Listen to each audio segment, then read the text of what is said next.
sera la deriva, i candidati troppa libertà,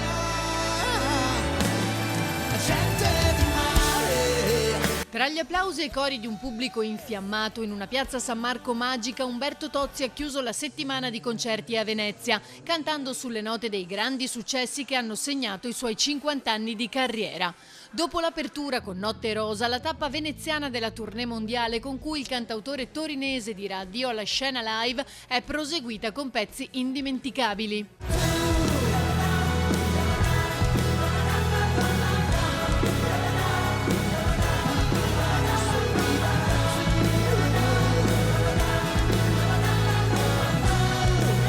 Due gli inediti proposti fino alla conclusione con l'immancabile hit mondiale Gloria, brani iconici che hanno chiuso il primo ciclo di 4 appuntamenti promossi dal Comune e Vela nelle sere precedenti. Infatti si sono esibiti Il Volo, giovedì, e i Pooh con una doppia data venerdì e sabato. Si può essere amici per sempre, anche quando le vite ci cambiano, ci separano e ci oppongono.